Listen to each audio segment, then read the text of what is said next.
Welcome to the I Am One podcast. On today's episode, we're sitting down with Dr. Rebecca N. Thompson, a family medicine and public health physician from Portland, Oregon, who specializes in women's and children's health. She's also the author of Held Together, a shared memoir of motherhood, medicine, and imperfect love. We'll chat all about her lived experience with fertility issues, about not just finding meaning, but making meaning, and about letting go of our stories instead of holding them in.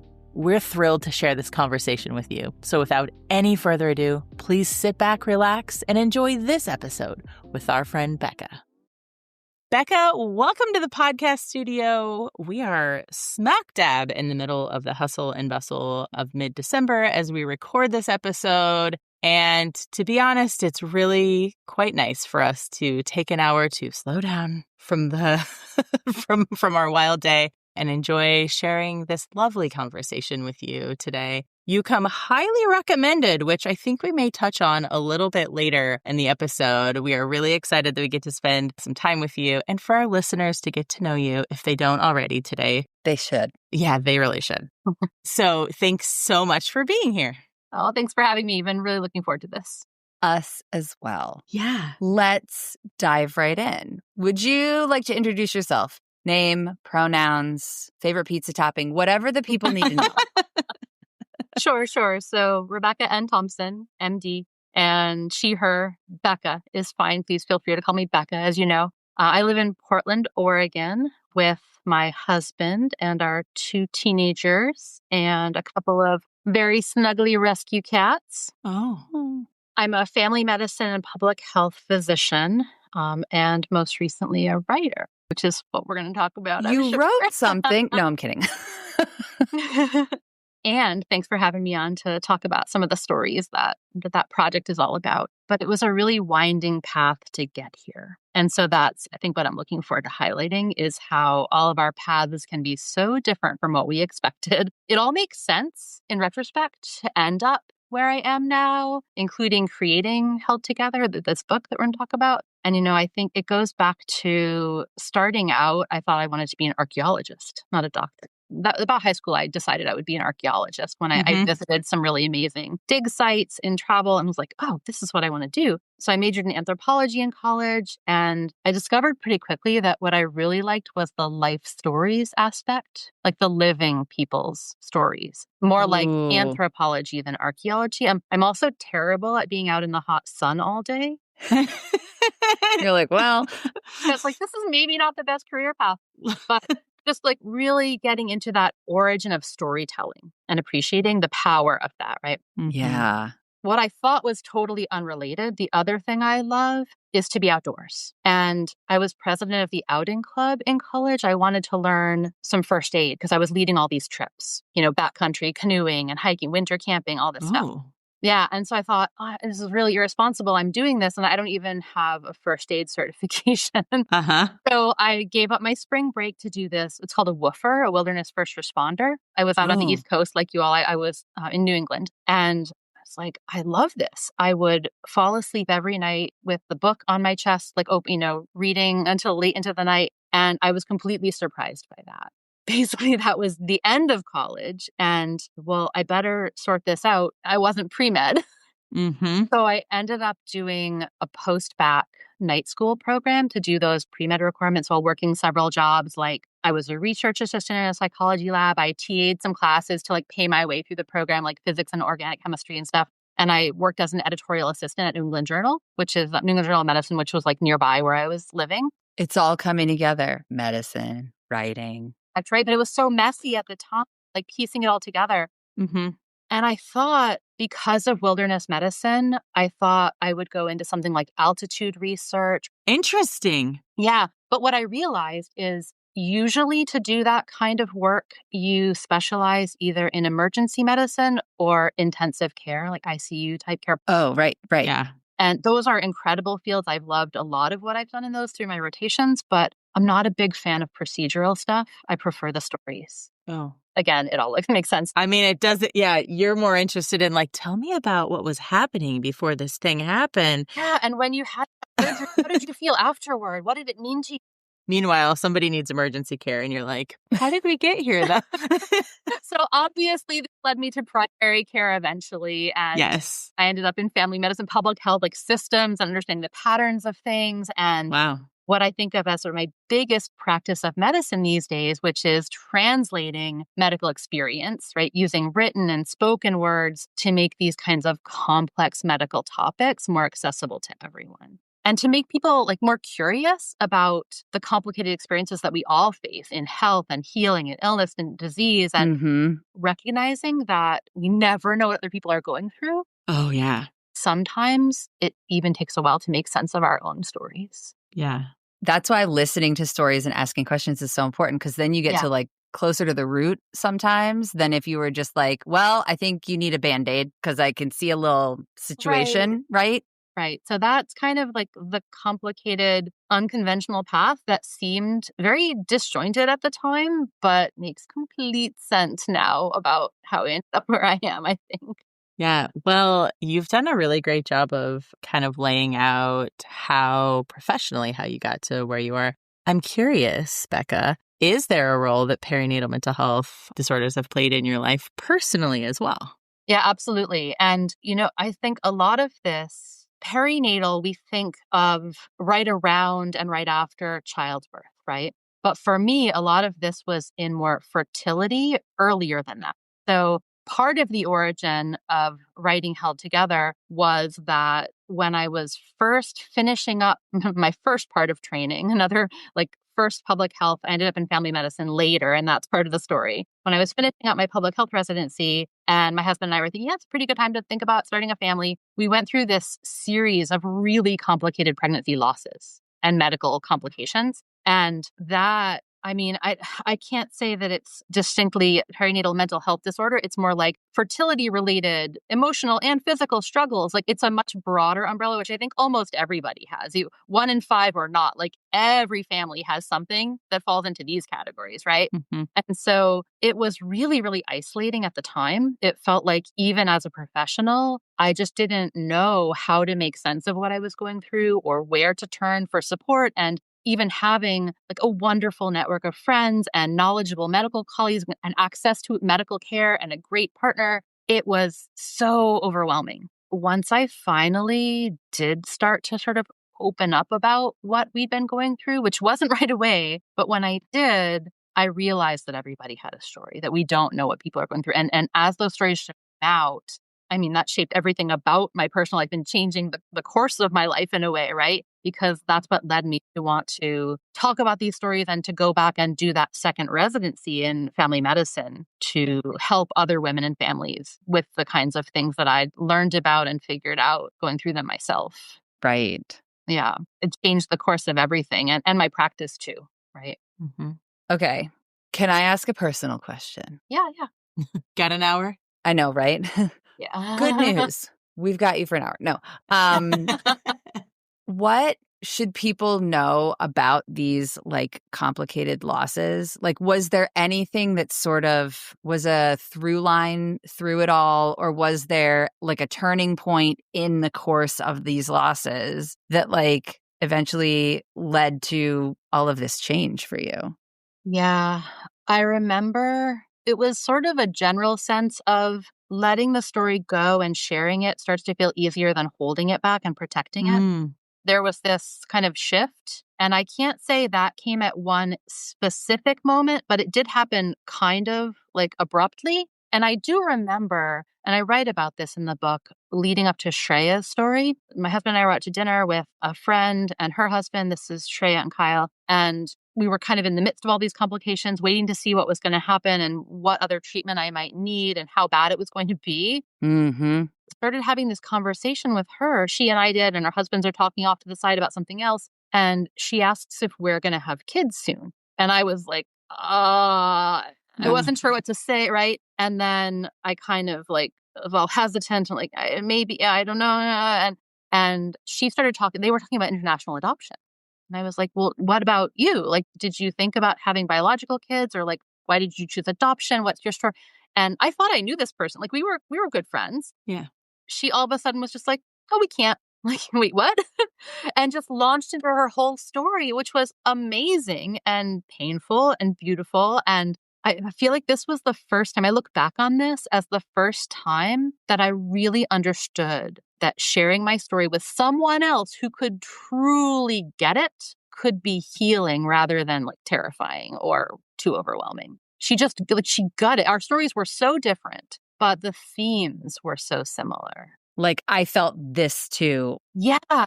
Yeah. I think that's why these kinds of stories are so powerful is that, the details are always really different for every one of us. It's so different. And yet the themes, the threads, the narratives, like there's this core that you hear someone else's story, like, oh yeah, that's never going to happen to me. This is so, like, no, whatever. I can't even relate to, oh, wait a minute. No, that's actually just like what happened to me, except not at all. But it feels the same at the essence, Yes. So at that moment when were kind of like dancing around answering that question, right? And your friend said, well, we can't. And she kind of did that thing you were just talking about. She didn't guard it. She like just sort of let go and just said the thing that was real. Yeah. What happened next? Did you feel like, oh my gosh, maybe I can share my story or? Yeah, we started talking about it right away. I mean, more in that moment, leaving space for her story. Like I was much more of a listener in that conversation, but I definitely shared with her what we'd been going through. And the other effect is that I really remember after that night, it was the first time I'd felt more hopeful. Oh. I realized that she was choosing hope, right? She was a realist who chose hope. She knew how complicated things were, but she's like, I'm just doing my best with what I have. It was the first time that I realized or that I decided or that I acknowledged that if my husband and I wanted to become parents, we were going to find a way to do that. Oh. And before that moment, were you starting to feel pretty hopeless or kind of like discouraged? Maybe like I'm very persistent. I'd say that's ridiculously persistent. My defining characteristic and patient. Not that I was hopeless. It was more like, oh, come on. Like, what else do I have to do around here? Yeah. What do I have to do? And I was open to many definitions of family, for sure. As I mentioned, I was a resident and I ended up going back and doing that second residency, which made things more complicated. But it's really hard to manage. I mean, a pregnancy is one thing, even if it's simple while you're working a really busy job, especially a medical training type job. But to manage either fertility treatments or adoption, surrogacy, any of these things with the cost financially and the time cost as a resident or any busy working professional, it's nearly impossible. And so I was like, well, obviously the simplest thing will be to get pregnant. I should keep trying that. we should just try to do that. Yeah. Yeah. I mean, you're so right. Like whether you're doing some version of fertility treatment or you're choosing another road, it becomes a full-time job. Like the time, the appointments, it's like needing to be organized to manage it all. Also like the mental, and emotional capacity that it takes to, do that. I remember like reading in the book, taking a test and it being positive. And then, you find out a day later, it's actually probably not positive anymore. Yeah. I'm going through that over and over. Yeah. But in terms of like perinatal mental health disorders too, I do think that loss is a perinatal issue too. And I know you all talk about that in PSI. I'm fully on board with it. But in terms of like perinatal in the way that I think more people think about it traditionally, like, in the lay public or whatever we say, I think that some of the biggest struggles for me would have been like balancing that new mom life with the career aspirations and demand and anything else that you want to do personally or professionally. And so some of my biggest challenges were actually around breastfeeding and the logistics of that and just the physical side of that. And after, my son, as you see in the book, has been in the NICU a little bit, and that kind of set things off to a challenging start. And like I vividly remember sitting in the living room on this couch. It was like 3:30 in the morning. I've got my pumping supplies next to me on the little table. And my son is like maybe few months old because I've just gone back to work. And he was like 10 and a half weeks old, I think, when I went back. So I've got all the pumping supplies. Everyone else is asleep, of course. I've got the jar of the vinegar wipes, to treat the awful thrush, the stabbing pain of the thrush. and prevent that from like tamp that down, and feeling absolutely despondent. Like, what am I doing? I have to do this. And then I have to shower off that, like, that when especially when you're postpartum or breastfeeding, that sweaty ick of the night when you wake up and you're like, I have to wash this film off of me and go to work. And I have to be at the hospital like a little after 5 a.m. to pre-round on my patients. And like, what am I doing? How am I going to do all this? What am I doing? And I remember just feeling this tension and just, the privilege of being able to do all these things, and yet how miserable it was. Yeah. Yay, I get to do all the things. And wow, this is hard. And wow, why? Like, and you just aren't prepared. You don't realize the practical sides. You just think, I'm going to have children. It's this very abstract idea. I'm going to be a fill in the blank for what you want to do with your own self besides just being a parent, right? Mm-hmm. And how that really has to come together on a day-to-day, moment-to-moment level. It's just like... It feels like moving mountains, right? Like, every moment. All of the stars in the universe have to align sometimes. Absolutely. Like, there's no working in tandem with parenting in those early years and literally anything else. It's more like you're just jumping over a fence, doing things on this side of the fence, and then hurtling yourself back over the fence to do things over here on this side of the fence. And never feeling anything well. You're just back and forth and completely fragmented. And Yeah. I felt very much like I was on this stage, and I'm sure you've heard this analogy before of just like, I'm spinning plates. Look at me. Am I qualified to be spinning all these plates? I don't know. Maybe I'm really good at spinning this plate, but this one's really wobbly, and it's And are all of these plates actually worth spinning? But I have to spin all the plates, Becca. I have to. No, you don't. It feels like if you're a new parent, I think that's part of the big deception, right? You forget that you can prioritize. My favorite metaphor is more about the big rocks. So the metaphor is, there's this jar, there's a professor giving a lecture. They put a bunch of large rocks in this tall jar and say to their students, is the jar full? And they're like, oh yeah, it's full. It rocks all the way to the top. Then they pour in some small pebbles and they shake it around. Is it full now? Oh, okay. Yeah, now it's full. It's got all the pebbles. Mm-hmm. Sand, same thing. Sand fits in. Yeah. Water fits in. So the point is to start with water or sand and things that are not as consequential or as important to you or your family or whatever priorities you want to set. There's no room for the big rocks. Mm-hmm. Yeah. Figure out what your big rocks are first, and then whatever sand may come, maybe you fit some of them. Yeah. That's a great metaphor. I love that one. Try to remember it. I don't always do a great job, but I try. It's like you have to remember it over and over. All the time. All the time. So what was it like making it through that period of time of you were kind of explaining, just trying to sort of do all the things that you need to do, the things that you want to do, like mentally? How did you get through that? Were you seeing a therapist? Yeah. Was there like a getting help moment? And there's no wrong answer here, Becca. Right. Emily and I were white knucklers, and I didn't talk to anybody for 8 years. So yeah, I think I was more toward that. I mean, I'm super on board with therapy. I did a lot of psychiatry rotations in residency. I thought about becoming a child psychiatrist. One of my best friends is a child psychiatrist. Her story is in the book. Hey, shout out. Yeah, shout out to Tess. But that kind of wasn't where I felt like I wanted to seek the support. I wanted it in my community more. Yeah. More organically and more integrated into the thing that I was trying to do. So I would say one of the big sources of support was my lactation consultants. Ooh. Yeah. Did you seek a consultant out? Was it something like your insurance company was like, hey, are you interested in seeing I don't know. If I remember, it was probably pretty standard at our hospital that they would, have you do that as you were like after delivery. Then I came back to see them outpatient and they were so helpful. I'm still in touch with a couple of them. And one of them has come to some of our book events, and she's just lovely. And because of that work, this isn't in my little letters after my name profile, whatever, but I also became a lactation consultant, IBCLC, during residency, so I help other people and like counter that narrative of you have to breastfeed only, this is the only, but no.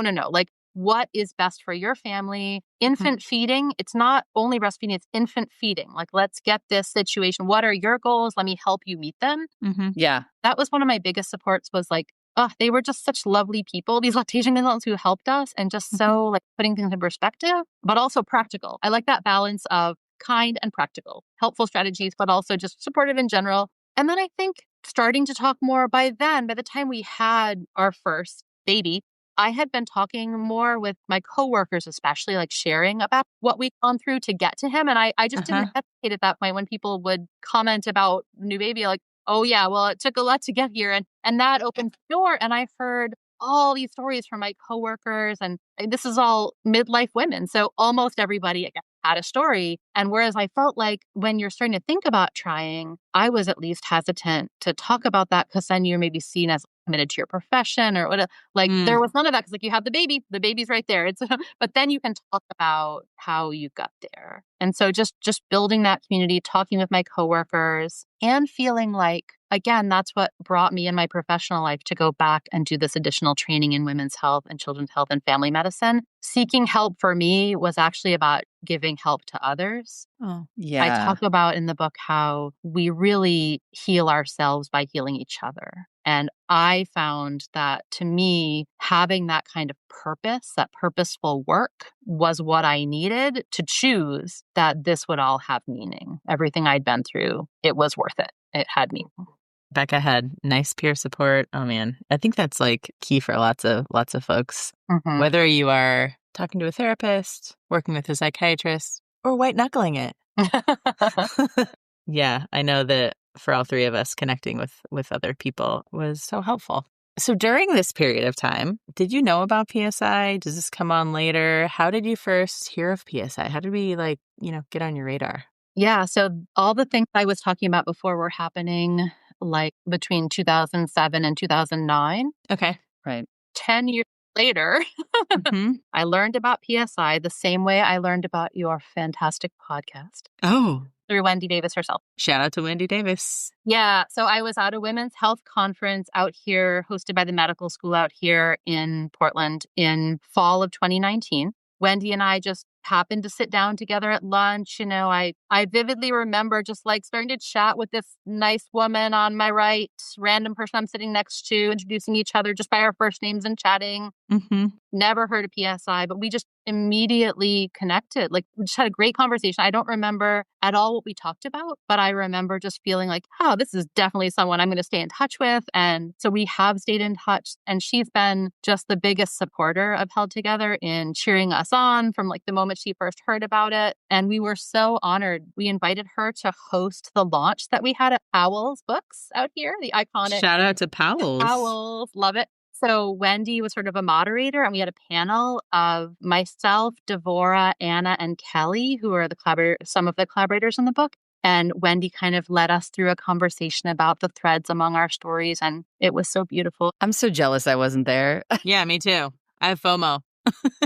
And then we had a more recent reading at our little neighborhood bookstore, Annie Bloom's, here in Southwest Portland. Devora and I just talked about the intersections of our stories. That's my OB who cared for me through all the pregnancy complications that I talk about in the book. And then at the very end of the book, you get to read her story too. Yeah. Shout out to Leanne Swanson, executive administrator of PSI. Hey, Wendy and Leanne came, and they came up afterward, and we're chatting, and they're like, we have to get you on the podcast. And so like, what? There's a podcast? And so that's how I heard about you. Now we have to send special guest referral gifts to Wendy and Leanne. If you refer somebody to the podcast and they record an episode. No, I'm just kidding. That's not a thing, but that'd be cool though. Like a finder's fee. Yeah. Fun, just random connection. Like you just never know where things will lead. And so I'm just so grateful that she's been so supportive of the book from the beginning. And yeah. Well, we have a little visual for anybody watching. Oh. Yeah. The next question we love to ask is, what are you doing to support folks in the perinatal period now, Becca? We know the answer. We know the answer, but tell us more. We'll drop a link to the book in the show notes. Yeah. So it's true. You do know the answer. And I like to say that Held Together has become my practice of medicine. Oh. Because, with one patient, I've loved so much of the clinical work that I've done. I always feel so connected to like that one patient sitting there talking about their story. And that's really how I do medicine, is hearing people's stories. Like it's all about the history taking, right? A little bit of exam, of course, and data, but like it's really about the story. And so with one patient, that can be really meaningful work. And I've enjoyed a lot of that and felt grateful to have those experiences to inform the other things I do. But like with these stories, I feel like there's an opportunity to reach whole communities and whole, people anywhere in the world. and see the effects ripple out as we share our stories. And I hope that then other people feel empowered and inspired to share their own. And so that's like how I feel like I support people, is trying to make space for that and show that our voices matter and just amplify those voices. Mm-hmm. And then like on a more practical side, I'm starting to partner with medical schools and training programs. This has been another huge goal of mine in doing this project, is wanting to get this into curricula at medical schools, residency, lactation training, doula programs, midwifery, nursing school, PT, psychology, and like anything you can think of that's a health profession, a healing profession, in there to help everyone who works with women and families at these vulnerable times to like use the ideas in this book and learn about and appreciate the context of the lives of the people, the families that they care for in their own practices, and offer them the best possible care. So like what I can do great with these stories, I'm grateful for that work, but I want it to ripple out and go to all the next generation of these kinds of healthcare professionals too, so they can carry it forward. Yes. You're very like anthropological. Right. You're like, okay, but how do we pass this down? Minus the sun. You're not in like 120-degree scorching weather. This is the right kind of anthropology for you, is to be part of the society and then do the thing that passes it down. Right. It's good that I gave you that story at the beginning so that it makes more sense now, right? Yes. You really like pulled it together, E. Wow. Nice. This is the theme of the book. Like, things make so much more sense once you have a little more distance from them and can step back and understand the context. And, I say that, I don't think it's a spoiler, but it's near the end of the book, in the last few paragraphs, about how I feel like stories are always harder to tell in the present tense. Oh, yeah. I would agree with that. So that's where this comes in. It's like, when we can step back and see our experiences, we're different people by the time we're processing them and looking back on what they mean than we were when we were living them. I wonder why. I wonder if that's okay. I'm just thinking in real time here. If I'm sitting in my therapist on her couch, talking to her in her office, it's hard for me to talk about what's happening right now. But if I talk about what happened last week, oh yeah, that was a totally different person than today me, right? Yeah, I'm with you. It's easier to see the patterns, right? Exactly. Well, frankly, otherwise you're just walking around narrating. I'm walking. I am eating. Like, that's just weird. Don't do that, right? Like, get enough distance. Not recommended. No, I'm just having visuals of it. It's funny. Tragedy plus time equals comedy, right? Maybe we don't quite get to comedy, but at least we get to tragedy plus time equals something that we can see a little bit of the absurdity and the interesting parts of without being mired in the pain of it. Yes. We can see the threads more clearly. Yeah. I mean, in the moment, I didn't even know that there were threads. I didn't know what to call the things. I didn't know how I was even feeling. Anyway. I mean, to me, the key is like processing. If you aren't doing the work with a therapist, as a writer, and journaling, however your process of processing looks, if you are not invested in doing that, right, then you won't be able to gain enough perspective to share it without it still feeling present. Yeah, I think this is another idea that I've only realized in working on this. And even after finishing writing the book, but thinking about it more and more in different contexts, I think there's a really big difference between finding meaning and making meaning.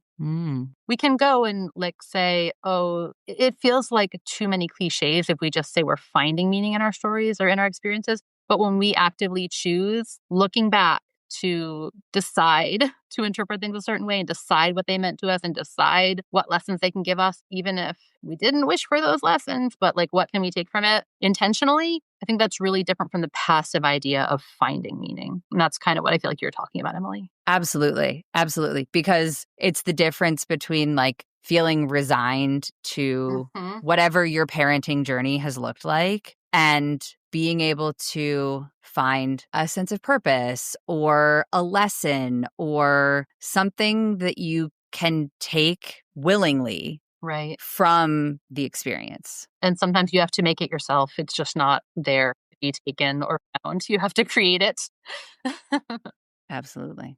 Okay, well, what else do we need to know before we get into things about you that are more personal and less professional. I want to highlight just in all that, I hope that what we said just in the last part does show this, but these stories are difficult stories, but it's a super optimistic, uplifting book, right? I don't want people to think, I don't want to read that because it's just going to be too heavy. It's very, very optimistic, especially as you go through and see how everything fits together and comes together. Not that everything works out great for everybody or how they would have chosen things, but like, it's not a sad book. Yeah. I mean, those of us who hold space for stories like this, we know that the stories are hard and there's joy and there's silly and there's a lesson and not just like a slog.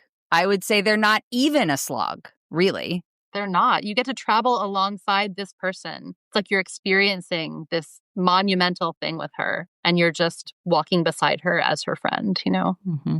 Yeah. There are like lots of little rabbit holes I'd love to jump down, but I'm keeping it real today.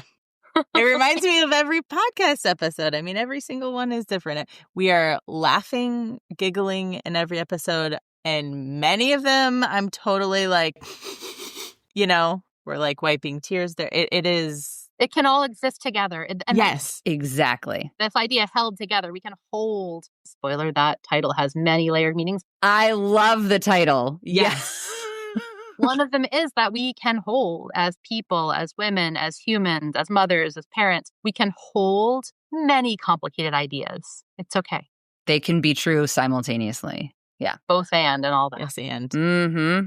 Well, if you haven't read it or listened to it yet, all of our lovely listeners, check out Held Together. We'll put it in the show notes for you. We're going to make it easy. Don't worry. We'll put a link to a really cool, some cool bookstores where you can buy the book. But you can also listen to it. I've done both. I've got it here, hard copy, and I can listen to it in my earbuds. There's one other thing, Becca, that it would be lovely. Would you like to share a little something very special that is on the back of your book, Held Together, by somebody that we know? Can you read? Would you like me to read it, or Becca, you would like to read it? Oh, no, you should read it. You should read it. Danny's really good at reading out loud, so this is in good hands. I should be on a podcast someday. Okay. I'm kidding. It says, this book does not seem like a book. It seems like a quilt that weaves together stories to create a treasure. And reading it is a healing. The women within these pages share the impact of deep loss, fear, self-doubt, and surprises, both agonizing and wondrous. As I read, I was with these women, sitting before them like the receptive and open pages of a journal, absorbing their truths. I hung on to every word. Pop quiz. Who do you think wrote that? Emily, do you have any ideas? I mean, I know the way this person speaks and writes, and this is very in line, very Wendy. It sounds like sunshine. The one and only Wendy Davis, CEO of PSI. Aren't those such lovely words? It is true. Every one of those words is true. So grateful for her support and encouragement all along the way. Mm-hmm. Yeah. She's quite good at that. Yeah. Professionally, personally. Yeah, that's so lovely. This is how you came so highly recommended. Well, thank you. And I mean, that's exactly the feeling that we're going for, is to have people just be immersed in these stories and want to go through everything from, you know, the wondrous, the terrifying, the everything in between, and to just walk beside these women or like they're immersed in their stories. So I think she captured that beautifully. Mm-hmm. Yeah. So go check it out if you haven't read it. Okay? Click on the link in the show notes. Thanks. You have homework now, guys. Yeah, you've been assigned homework. Emily, Becca, are you ready? I'm ready. Are we ready for the lightning round? So ready. Emily, are you going first or am I going first? Ooh, I will go first. Okay. Go. What is your second favorite podcast? Because obviously this is your first favorite podcast. Obviously. Obvi. This is really hard because I listen to so many and my focus has changed over time as my kids have, you know, been through different stages, of course. But of all time, I have to say The Moth. Oh, yeah. We've had some guests participate in the Moth Project, right?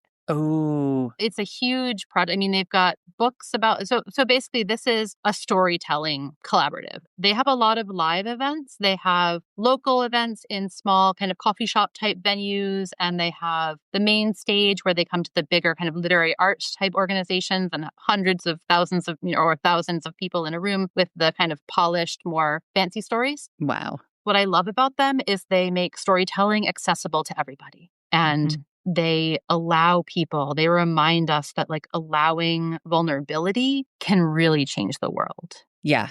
I love them off and have been to all the iterations, read the book. Like, yeah. So that's the one podcast that has stayed consistent over as long as I can remember. That's a great suggestion. Very cool. Thank you for that. Yeah, of course. Okay. Are you currently binge watching or reading or listening to anything good? Are we like, do we have Taylor Swift on repeat? Are you watching something on Netflix? Any great books in your Audible queue? Yeah, I'm not like a big pop culture person. Like I like all music. I'm not interested in celebrity anything. Not for me. I like ordinary people's stories. I say the extraordinary moments in ordinary lives. Ooh, yeah.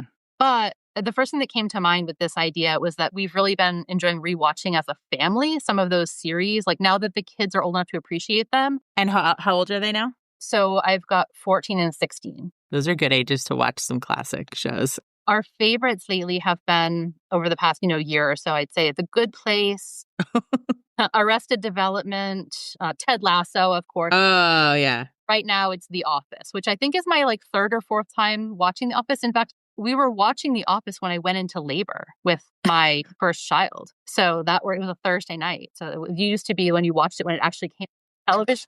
That was a hot night on TV. Yeah. So now we're watching The Office with our kids, which is a really fun full circle moment. And it's just like, it's so fun with teenagers to see the clever plot twist and like the snarky humor. Oh, yeah. Through the eyes of teenagers, watching it with them, it's great. I love that. So then like on my own, I guess, I'm constantly listening to audiobooks or podcasts, especially memoirs about ordinary people, stories about ordinary people. Yeah. And I don't know, like music, background, exercise. I like really eclectic things, but lately I've been enjoying the musical Six. Oh, yeah. We saw it live. Well, not the fancy one. My daughter goes to an arts program, kind of a middle school, it's middle school and high school. And the high schoolers performed Six a couple months ago, and it was phenomenal. If I had seen this show and paid Broadway ticket prices to see it, I would not have been disappointed.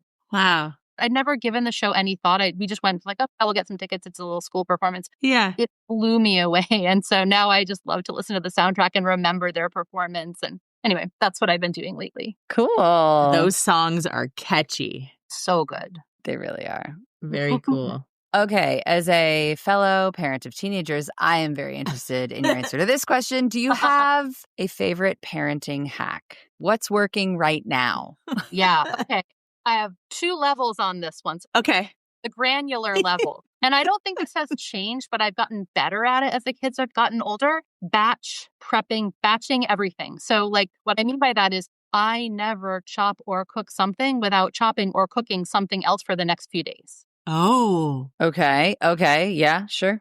And also trying to do that kind of thing when I'm already hanging out with them. So like in the kitchen, they're still scrambling to get ready in the morning and have breakfast. We've all got our breakfast going and got the lunches ready for that day, but maybe I'm like chopping the salad for dinner. You're here. I'm here. The lettuce is here. Yeah. And so that way I like ignoring them and going off and doing my own thing while they're hanging out in the mornings. But with the teenagers, because this is the sneaky secret, right? They're going to share stuff with you when you're least expecting it. So you're like driving in the car and not making eye contact, and that's when they share things. Yeah. You want to make space for those moments where you're just around, like, yeah, whatever, you could share some with me. Totally just chopping lettuce over here. They did what?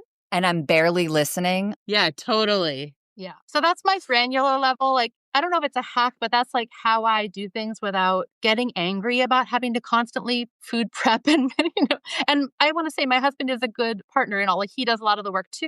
Yeah. But like for me to feel like life has meaning, not be constantly doing house type things. I try to like bundle and batch things. And even, separate from the kids, having on a podcast or an audiobook while doing any of these annoying tasks. That's another hack. Like I'm doing family care tasks if I'm also enjoying what I'm hearing in my brain. Yes. But the bigger picture, I think, and this has gotten like clearer as the kids get older, is to try to remember all the time that we are not raising children, we are raising adults. And this is like the difficult thing. The features that make children so challenging, being spirited and persistent and all these kinds of things, like that is going to make them fantastic adults. So try to hold it more loosely. So that's my like philosophical parenting hack. How do we get them to put the dishes in the dishwasher? I'm kidding. But for real. I think that's like our life's journey. Yeah, we don't even do that. We're more about like, let's get them to put away the clean dishes. Oh. Maybe it comes back to bundling in a way, because we're not going to ask people to do like one little task. Rather, we'd have them take responsibility for a whole task from start to finish. Oh. So they're going to put away all their laundry, or they're going to put away all the family dishes, or fold all the napkins and towels to put back in the drawer, all the cloth goods, whatever. They're going to do the task. And in fairness, my husband does like 95% of the dishes, but we don't ask them. I do all the laundry, he does all the dishes. Like we kind of have some divisions of things that we just naturally gravitate to more, and we've leaned into that. But we're not going to ask them to like wash their thing and put it in the dishwasher. We're going to ask them to rinse it out, add a smoothie in it. So it's easy to wash when it comes to that. But my husband will wash all the dishes at once at the end of the evening. Or in the morning as they're ready for school. Again, something you can do. We're all doing something in the same room, but we're doing our own thing. So I think you're on to something, because it's the being interrupted multiple times a day. It like builds a little bit of frustration for them. Or for us, we're like carrying around the list of things, and we have to go follow up over and over and over and over and over again. You never finish anything. It's so frustrating. Where if we go right now, you're mine for 30 minutes and you're doing this whole thing. Yeah, the task switching is exhausting. I think it's part of decision fatigue. Yes. Totally. Yeah, I'd rather and I want to teach them, do one thing. Again, they'll put on an audiobook or music while they're doing it. Great. I want to model that for you. Again, becoming a good adult. I'm like teaching you the skills, I hope, that I find useful. You can take them or leave them as you grow up and decide, but this is what I find helpful. And so to try to model that for them. Yeah.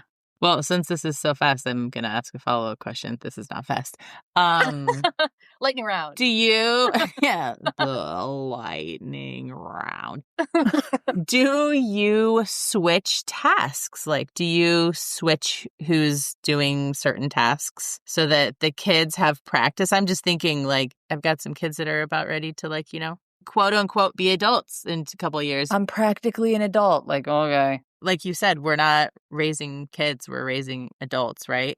Yeah. And part of what we're doing is also helping them like learn some life skills, right? Yeah. I guess to me, it's more important in that way that they know how to do everything, not that they always do it all. So like they both know how to do the laundry. Often I'll just kind of wash all our stuff at once because it's easy. Again, I'll start it in the morning before they're getting up. But they know how. If they say, I don't have any socks. Right. We're like, well, why don't you go pick up the laundry? They know how to take their laundry basket to the laundry room, put it in the washing machine with some soap and start it. If you say, and do that. Start a load. Or I need this for tomorrow. Well, looks like we better get going then. But for like the kind of core household stuff, like clean dishes, mostly, again, they're putting away the clean stuff more, or like clearing the dishes. They'll do all that. Yeah. It's some degree of take responsibility for your own stuff. And okay, who wants to put away clean dishes and who wants to fold the napkins today? Like it's some degree of trading off, but those aren't really skills. That was a really skilled way to put it, though. You're going to do something. Would you like this or this? And, having two kids makes it a little bit easy in that way because it's an alternating thing. If we had 1 or 3 or 5, it would be different. Yeah. Yeah. I have 3. I know. That complicates things. Anyway. Okay. We digress. Wow. I took lots of notes. You're like, all right. Awesome. Okay. What is one way that you'll show yourself a little radical love today? Swimming. Oh, you're a swimmer. I love to swim. I think Emily too, right? Yep. I'm a land animal, but go on. I'm aquatic.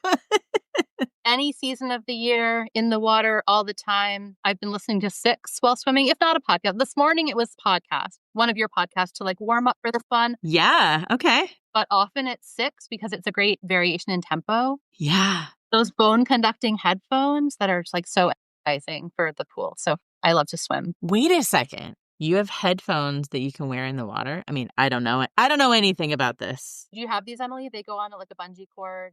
I don't have them, but I mean, I swam competitively for forever. I mean, they've had versions of headphones for in the water for 30 years, probably. Yeah, they're bone conducting, so they just press on the back of your head. Yeah, and then if you take your swim cap and kind of fold it so it holds them against your head, you can hear them better. That is very cool. A fellow swimmer. Aw. That's my favorite. Okay, so you're swimming solo then, because obviously if someone's giving you instructions and you're in a lane with other people and whatnot. No, it's just me. It's purely recreational. I was more of a runner competitively. I love to run, but these days swimming is it's so peaceful and meditative. And Oh, yeah. People are like, what do you think about? And I'm like, my mind is blank. yeah, meditation, really. A moving meditation. Mm-hmm. Emily's getting excited over there. Yeah, I just hit my microphone. I got so excited. Yeah. Okay. Ma'am, settle down. What is one thing that today if you could jump into a time machine, and I would love to hear the type of time machine because I'm a sci-fi nerd. If you could tell yourself, like, what's the moment? What do you say? So it's got to be a DeLorean. Yeah. Oh, okay. Because we're watching all the old movies and shows with the kids, and Back to the Future, it holds up like a little bit pretty well. Like it's pretty okay. They enjoyed that one. Yeah. Better than some other movies from that era have held up. Anyway. We're not going to name any names, but I think what I would say to myself if I could look back to those, gosh, it was like almost 20 years ago now when this was all going on. You're on your own timeline and it's okay. This is going to take a while. And like through the 3 losses, the 2 residencies, and honestly, we didn't even talk about this, but Held Together took more than 10 years to write and get out in the world, especially because of all the collaboration with the other women and wanting to share their stories and then just finding my agent who is wonderful and then her patience and persistence to find us a publisher. It took a long time, especially because a lot of it happened during the height of the pandemic. Yeah. I would say I would remind myself that my superpower is persistence.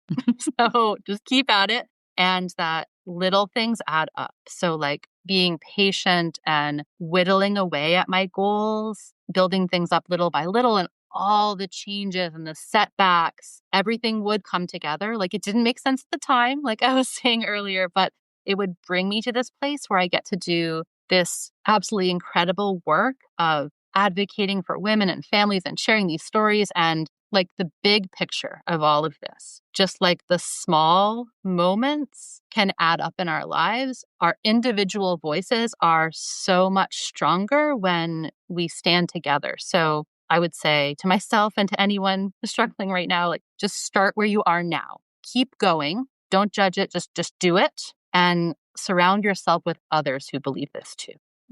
Yes. I want to clap. I want to clap. It's not that kind of podcast. We're going to have to add like a applause track in there. No, it's lovely. Big question, hard-hitting question. How do you take your water? I mean, we have to make sure that you're staying hydrated. Are you? Obviously, immersively. Oh, right. I mean, that's my top preference. Overachiever.